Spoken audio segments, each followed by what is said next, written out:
చాలా మంది కాస్ట్ అది అడుగుతున్నారండి. యాక్చువల్లీ మేము మా టైలర్ ఏంటి కార్పెంటర్ని పిలిపించి చేయించుకున్నామండి. యాక్చువల్లీ చాలా ఎక్కువ అయింది.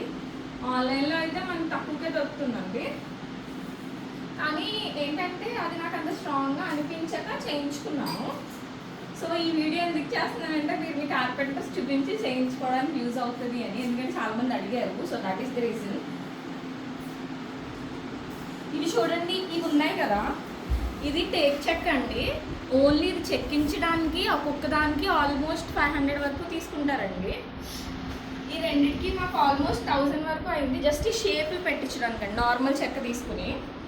ఇవన్నీ కూడా టేక్ చెక్లే అండి. నార్మల్గా ఒకదాని మీద ఒకటి పెట్టేసి మేకేసేస్తారు మనకి పాలవెల్లులకి. కానీ ఇదైతే జాయిన్ చేసేసి అంటే గ్రూ తీసి జాయిన్ చేస్తారండి. సో దీనికి చాలా టైం పడుతుంది. ప్రతిదీ గ్రూ చెక్కి తర్వాత గమ్ అంటించాలండి. తర్వాత హుక్స్ కూడా వేయించాము. ఇవి పెద్ద పనేం కాదు, లాస్ట్లో 10 నిమిషాల్లో వేసేస్తారు. కానీ చెప్తున్నానండి. తర్వాత ఇదిగోండి, ఇవి కూడా టేక్ చెక్కే. ఈ వెనకాలది కిందది ఏమో MDF షీట్ అండి. MDMO నాకు సరిగ్గా తెలీదు. ఈ షీట్ వచ్చేసి 4x4 ముక్కేస్తాడండి. మనం మిగతాది చిన్న ముక్కలు మనకు కావాల్సిన సైజు ఉండమన్నమాట. సో అది పెద్ద షీటే కొనుక్కోవాలండి మనం. ఇంకా కింద వచ్చి స్టీల్ బేరింగ్స్ అండి. స్టీల్ బేరింగ్స్ అండి. ఇది 4 ఇంచెస్ వేయించుకున్నాను నేను, మనకు కొంచెం పీఠం హైట్లో ఉంటుంది అని చెప్పేసి. ఇవన్నీ జాయింట్సేనండి, అందరికీ తెలిసిందే. ఇది 4x4.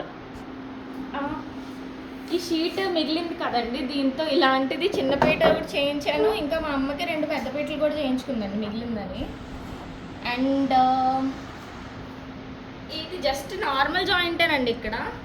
కానీ ఫోల్డ్ అందంగా పడడానికి ఇక్కడ మాత్రం చిన్న బద్దేసి దానికి వేస్తాడండి. ఇది చిన్న బద్దేస్తే సో అది ఆ కిందది ఫోల్డ్ అయ్యాక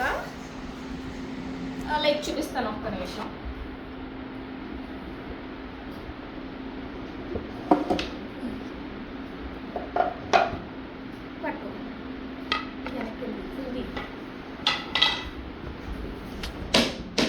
అంటే మనకి ఫోల్డ్ చేసేటప్పుడు ఫస్ట్ ఇది ఫోల్డ్ అవ్వాలండి, దాని మీద ఇది ఫోల్డ్ అవ్వాలి కదా.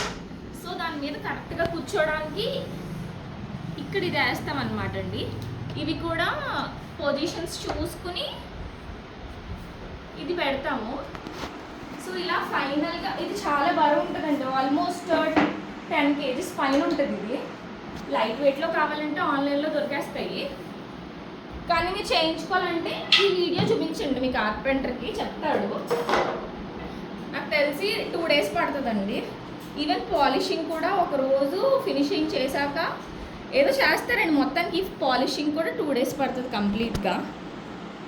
అలాగే ఇంకా కావాలంటే ఇంకా మీరు దాన్ని ఎక్స్ట్రా కూడా చేయించుకోవచ్చు. బట్ జస్ట్ ఒక ఐడియా ఉంటుంది కదా, మీకు ఏ లెవెల్లో కావాలో ఆ లెవెల్లో హైట్లు అన్నీ నచ్చినట్టు చేయించుకోవచ్చు అండి. జస్ట్ ఐడియా ఉంటుందని పెడుతున్నాను ఈ వీడియో. థ్యాంక్స్ అండి ఫర్ వాచింగ్.